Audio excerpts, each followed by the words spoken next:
Hi, I'm Jessica from Napa Valley, and I have a weird story to tell you today. But first, please like and subscribe, as MSA will give $1,000 to one lucky person in the coming 7 days. I lived in a beautiful house surrounded by trees. I had a good life, but growing up, I didn't get along too well with my family. For starters, my mom was like a 5-year-old trapped in an adult body. All she wanted to do was run around and play. Mom's idea of having fun was a water balloon fight with me and my older brother Dylan, and I found her childish behavior so annoying. I could never study in peace without hearing Mom sing show tunes around the house. Come on, you little bookworm. Let's bake some cupcakes. Don't you know how to have any fun, you nerd? Ugh, see what I mean?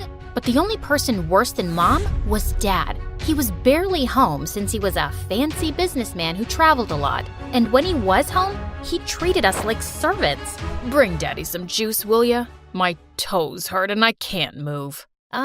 There's not a lot left and we're saving it for tomorrow morning. Oh, so maybe you should be the one who goes on 5-hour flights to earn money for us. I kinda hated being around all of them, so I spent most of my time alone reading and practicing my violin. But when I got to 11th grade, things took a crazy turn. Mom told me one morning that we were taking in an exchange student. She's from Tokyo. She'll go to your school and live with us for 4 months. Isn't that exciting? Sure, but we'll have to clean the kitchen first so she doesn't run crying. Be happy, Jessica. Now you'll have a live-in friend to bore to sleep while you play your violin. I sure hoped she wouldn't be a live-in headache like Dylan. That weekend, we all drove to the airport to pick up our Japanese guest. Her name was Queenie, and she looked like a goddess out of a wonderland. Even her fingers were beautiful. Thank you for having me. Truly, it means so much. It's our pleasure, sweetie. Look, I got you a stuffed welcome panda. Mom? Hi, I'm Jessica, and I'm the normal one in the family. Please, don't judge me based on them. Oh my goodness, this is so sweet. Can one of you help me with my bags? They're heavy because of all the books I brought. Wait, Queenie was into books? I loved this girl already. She and I were talking about our favorite authors on the way home, and after that, we really started to bond. It was nice finally having someone I had stuff in common with. Queenie was also super helpful around the house, so both of my parents adored her, especially Dad. Aren't you amazing? How about I buy a present to thank you for all your hard work? Maybe new shoes or gold earrings? I would have bought some for Jessica, but all she cares about is school and homework. That's very kind, but you guys have already done enough, really. Then one night, Queenie and I decided to go on a walk, and she grabbed a jacket from the coat closet. Oh, that's actually Dylan's. But it's so comfortable, and I don't have any warm jackets. Can't Dylan lend clothes to his guest? You can't just take someone's jacket without permission. Give it back. I don't want you wearing it. Fine, here you go. I'll just freeze to death then. Come on, Jessica. Dylan looked really mad, and suddenly he pulled me aside. What's her deal? After all we're doing for her, she gets this worked up over a jacket? I don't get why you can't just lend it to her for 10 minutes. Because there's something about that girl I just don't like. You mean 'cause she's actually sophisticated and has manners? Makes sense why you wouldn't like her. Dylan just looked angry and stormed off. Jeez, what a drama king. He probably was just jealous that Mom loved Queenie so much. He'd always been Mom's favorite. The next day at school, I was studying for exams in the library when Queenie came in and sat next to me. Hey, girl. Listen, I just want to apologize about Dylan being so mean to you. He must have forgotten to take his meds. Don't worry about it. Actually, I was wondering if you could help me with my English assignment later. I'm still not fully comfortable with the language. Yeah, of course. Thank you so much, Jessica. I'm really grateful for you. Queenie hugged me super tight, and I realized I was her only real friend here. I could just feel how sad and lonely she was. I waited for Queenie at her house for several hours, but she didn't show up, even though I called and texted her 100 times. Then finally, Queenie arrived carrying a small box. Sorry I'm late. I was buying you a present. Here, open it. Aw, Queenie, you didn't have to get me. At that second, I saw a hissing rat and I started to scream. Jessica, calm down. This is a pet rat. I have one just like him at home. He's so sweet. Just hold him. Queenie let the rat crawl on my arm, but he bit me. Minutes later, I had to go to the emergency room, and Queenie burst into tears. I swear, I had no idea that rat bites were poisonous. I have the exact same one at home, and he's such good company. It's okay, Queenie. The doctor said I'll be fine. Just don't go around giving people pet rats in the future. Queenie just kept apologizing and hugging me. I felt bad for her, but man, it had been an exhausting day. And for some reason, things kinda went downhill after that. Queenie wanted to be around me 24/7 and do everything together. I was thinking I could come with you to your violin lesson today. I've always wanted to play an instrument. I have a recital tomorrow, Queenie, and don't take this the wrong way, but I need a little space. We already go to school together and live in the same house. Of course, I totally understand. Your mom wants me to make dinner anyway. I was relieved that Queenie wasn't upset, but when I knocked on my violin teacher's door, I saw he looked mad. What is it now, Jessica? Haven't you caused me enough stress today? Caused you stress? What are you talking about? Your mother called in to tell me you wanted to quit the violin for good. The recital is tomorrow night. I have 24 hours to find a replacement. My teacher slammed the door angrily, and I was so confused. Why would Mom tell him I was quitting the violin? I went home to confront her when I saw Queenie standing by the kitchen, smiling at me. How was your violin lesson? Was your teacher disappointed that you quit? How did you know about that? Wait, unless you were the one who said I quit? Yeah. I was a little hurt that you didn't let me observe your lesson. So I thought a good punishment would be taking the violin away from you for a while. I'm sorry, punishment? Queenie, you're not my mom. How could you do that? Playing the violin is one of the only things that gives me joy. Like you already don't have enough joy in your life, you don't appreciate anything your family does for you, especially your mom. You make it so obvious that you think she's dumb. You're just an ungrateful witch. That made me so mad that I slapped Queenie hard across the face, and then I stormed off to my room. I refused to speak to Queenie that whole morning and didn't even say thank you when she made me breakfast. I suppose all sisters fight once in a while. Honey, Queenie's going to come to school late today. We have to renew her passport. Good. Get it renewed ASAP so she can go back to Japan. And she's not my sister. Jessica, what's gotten into you? Queenie just smirked at me and I left. I tried to forget about her at school, but around lunchtime, I got a text from her. Jessica, where's your mom? I haven't seen her all morning. Is she okay? What was she talking about? Hadn't they gone to the passport office together? I called and texted Queenie to find out more, but she didn't answer. And when I called Mom, her phone went right to voicemail. I started panicking and went home as fast as I could to see what was going on. And I found Dylan on the porch looking super upset. I just got a text from Queenie asking where Mom is and if she's okay. What is she talking about? Neither her or Mom are answering their phones. Why would Queenie send a text like that? Something's going on. We have to call the police. Okay, but go tell Dad first. I found Dad in his office and told him everything, but he shrugged like it was nothing. What's the big deal? She'll turn up soon enough. So you're not worried at all if Mom's okay? You don't think those texts were weird or… Quit bothering me, Jessica. I could use a break from your mom. Get a little peace from her morning singing. What? What kind of monster was my dad, not caring if Mom was safe? I would have to take matters into my own hands. But just then, I heard yelling coming from Dylan's room, and I opened his door to find Queenie sitting on his bed, while Dylan looked furious. What is going on? Queenie, you've been home this whole time? Do you know how many times we tried calling you? What is going on with our mom? Sorry, that's not a question I can answer. Jessica, this girl's a creep, and I know she had something to do with Mom being missing. Look, Queenie, I know we had a fight yesterday, but we really need your help. Queenie didn't answer me. She just walked towards the door with her arms crossed. You two won't find your mom anytime soon. I'm making sure of it. You're making sure? Queenie, tell me right now where Mom is, or what? You'll go to the police? You'll accuse a poor, helpless exchange student of making your mom go missing with no proof? I don't see that working out, and I'm not done with you guys yet. In fact, I've just started. With that, Queenie pushed me off of her and walked out of the room. Dylan and I immediately went to the police station and reported everything. They sent out a search team to look for Mom and then did an investigation on Queenie. And to our shock, they discovered Queenie wasn't an exchange student at all. She'd faked her application. She wasn't even from Japan. She lived in LA. So she's just this stranger who came into our lives and made Mom go missing? Who is this girl and what does she want from us? I don't know, but that chick gave me weird vibes from the start. She's obviously out to get us. We stayed at the police station for several hours, waiting for any news. Then finally, the police came back with Mom.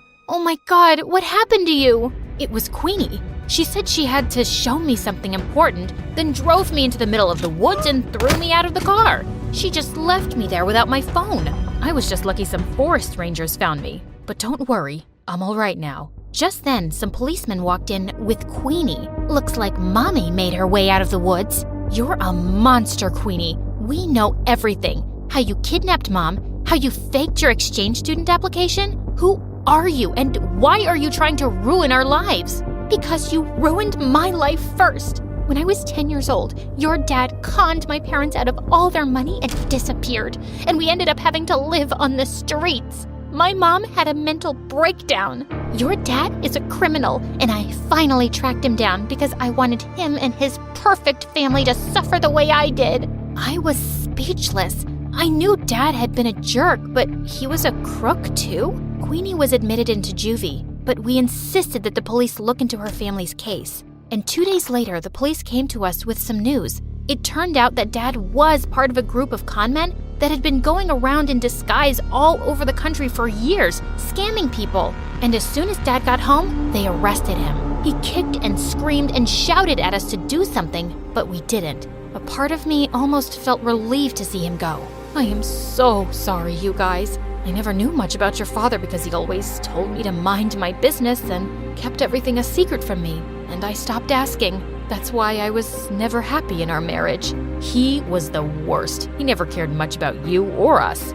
You did everything for us, Mom, and I really appreciate you. I'm so sorry if I looked down on you for being messy or childish or whatever. Now come on, let's go talk to the police to get Queenie's family help for their situation. Be grateful for the life you were given. Every day is a gift. Hi, my name is Chris. I was an excellent student and played on the school baseball team. My parents were proud of me and constantly bragged to their friends about their amazing son. To be honest, I often felt awkward when they did that. And that's my sister, Samantha. We were completely different. She had always been a rebel. Recently, she even fell in with a bunch of punks. She started to skip classes. One day, the principal called our parents and told them that she was one of the worst students at school. Samantha, you're embarrassing us. Be more like your brother. I am a free person. You can't tell me what to do. As long as you are underage and live in this house, you will obey us. Samantha got mad and locked herself in her room. In the evening, I knocked on her door and asked her to let me in. Don't be mad at Mom and Dad. They worry about you and want the best for you. Do you want me to help you with your homework? I don't. Studying sucks. Hanging out with punks is much more interesting. They're so cool. Arguing with her was useless, so I left her alone. A couple of days after that, a baseball game took place at our school. Mom and Dad came to watch me play. Samantha and her new friends showed up too. There was a guy among them. His name was Zach. He studied at a nearby school and was considered the biggest bully in our area. I saw him and Samantha kiss. Wow.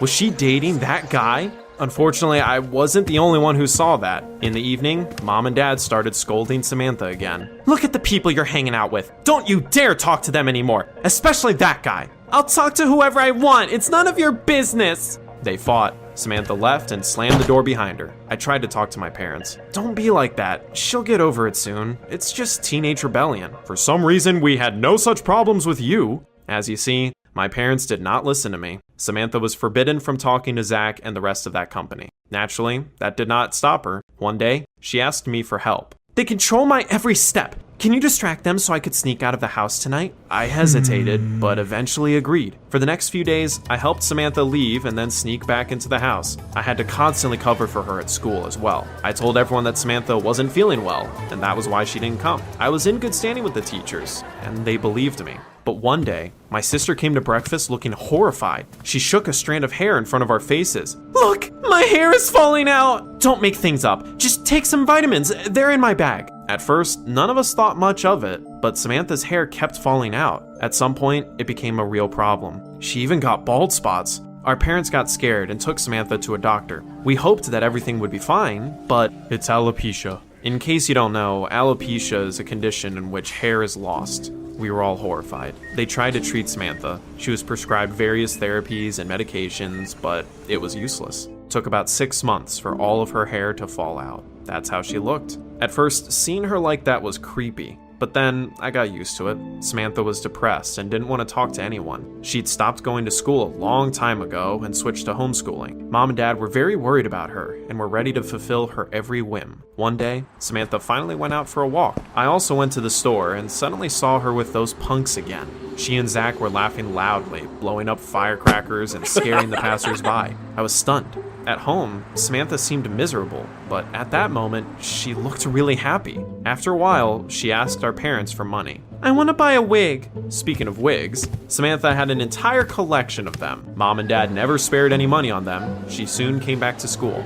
I've missed so many things because of my illness. I don't even know what to do now. Everyone felt sorry for her. Our classmates offered her help, and the teachers went easy on her. One day, we had to work together in biology. Samantha was distracting me all the time and demanding I help her. She didn't ask, but demanded it. That was annoying. I basically had to do everything for her. I hadn't finished my own tasks because of that. As a result, I got a bad mark, and she got a great one. Samantha, you did great, unlike your brother. When we got home, our parents had already seen our marks in the electronic diaries. They started to praise my sister. Samantha, we are so proud of you. Chris, you've disappointed us. Samantha smiled happily. She didn't even mention that I'd helped her. I felt wronged. My sister's behavior seemed suspicious to me. It was like she was a completely different person when she hung out with her friends. I started to suspect that she was acting pitiful at home and at school on purpose. One day, my guesses were confirmed. I was leaving school when I accidentally overheard her conversation with Zach. At first, I was worried about my hair, but now I even like it. I look like a real punk. Baby, you are so cool. That same evening, Samantha sat on the couch and pretended to be upset. Chris, wash the dishes for me. I'm so tired. I don't want to do anything. That was the last time I helped her. The next day, she demanded I clean up instead of her. That was when I ran out of patience. You can do that yourself. Stop fooling around. Chris, you should be ashamed of yourself. Samantha has gone through so much. Is it really so hard to help her? In the end, I had to clean up. The next day, my sister demanded I carry her things to the classroom and take notes for her. Have you no shame? Do it yourself. So that's how it's gonna be, huh? She made a sad face and complained about me to the teachers. Chris, what happened to you? How can you act like this? Samantha has gone through enough. I gritted my teeth in anger. Why didn't anyone see how fake she was? One day, I saw her with Zach again. They were discussing something. I steadily crept closer and started listening. It's gonna be a cool party. You can't miss it. I need to figure out what lie to tell my parents. Oh, I'll say I'm going to a rehabilitation center for people with alopecia. I think there's some sort of event there today. I immediately came up with a plan. It was time to expose my sister's lies. In the evening, Samantha lied about the gathering at the center. Honey, of course you should go. After Samantha had left, I turned to my parents. Let's go there too. Samantha will be happy we support her. They liked my idea. We quickly packed up and had already left the house when I suddenly noticed a silhouette nearby. It seemed someone was standing behind the door. I hoped it wasn't a robber. A well-known doctor was giving a lecture at the center. We took our seats and prepared to listen, but Samantha was nowhere to be seen.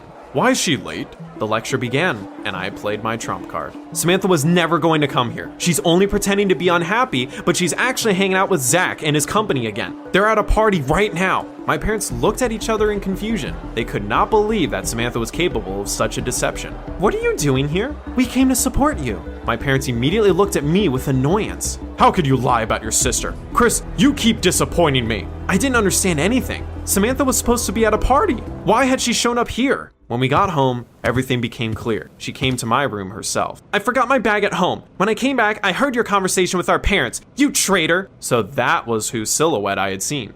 I wished it had been a robber. Samantha got mad and started setting me up. One day, she stole a baseball and broke a window with it. What are you doing? Samantha didn't say anything and quickly left. The principal and teachers tried to find out who did it. Samantha immediately stepped forward and lowered her eyes in frustration. I don't want to give my brother away, but I can't lie either. He broke the window. I was stunned. You're lying! It was all you! Chris, stop treating your sister that way. Take responsibility for your actions. In the end, I was punished for something I hadn't done. My classmates thought I was lying too. Even the other players from the baseball team took her side. What you're doing is wrong. I got angry and wanted to show everyone what Samantha was really like more than ever. One day, I saw her with her friends at an abandoned house. They were smashing garbage cans and starting a fire. I filmed it all. I was about to leave when Zach suddenly attacked a passerby. He pressed him against the wall and started to threaten him, just for fun. I filmed that as well. My little sister was in big trouble now. In the evening, before our parents came back,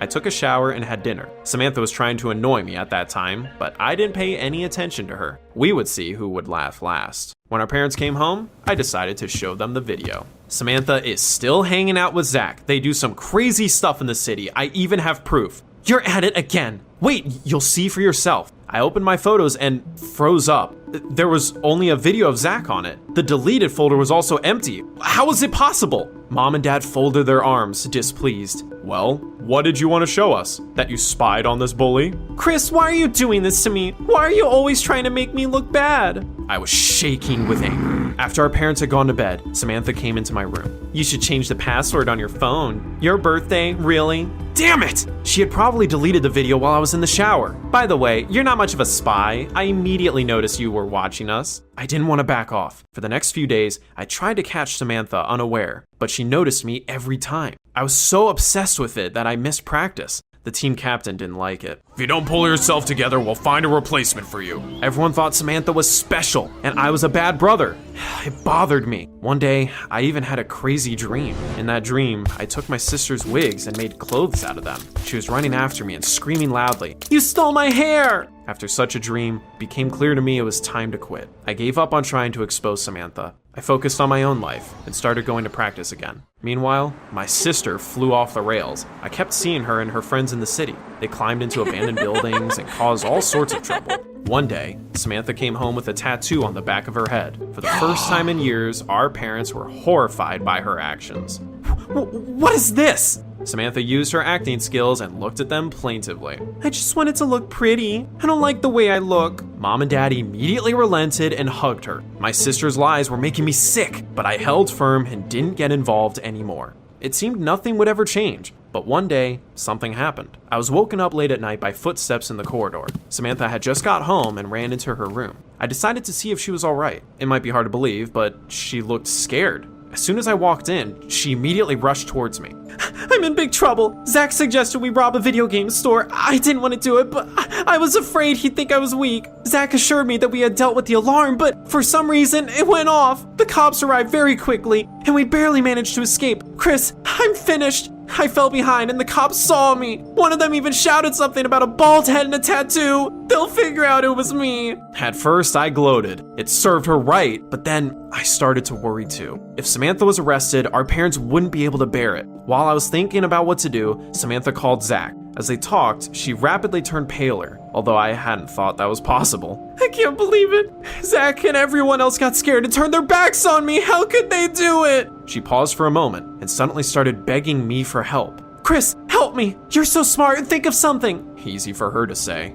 Okay, go to bed. We'll think of something tomorrow. The idea came to me in the morning. Of course, it was a little crazy, but it could work. Despite everything, I felt sorry for Samantha and decided to help her. I went into the bathroom, took a razor, and yes, I shaved my hair. Both my sister and parents were shocked when they saw me. Why did you do that? You wanted me to support my sister. This is me, supporting her. Then, I bought permanent paint and asked Samantha to draw her tattoo on the back of my head. We came to school together. Our classmates were no less surprised than our parents. Do you also have alopecia? Is it contagious? I'm healthy. I just decided to support Samantha, and you should do the same. Let's start a flash mob to support the people who suffer from this disease. Naturally, many students refused to take part in it, but there were also those who agreed. The next day, many of our classmates came to school without hair and with tattoos drawn on their heads. We filmed and posted a video. It quickly got a lot of views. A lot of people joined us. One day, during a lesson, our worried principal suddenly walked into the classroom. A cop appeared behind him. Someone robbed a video game store recently.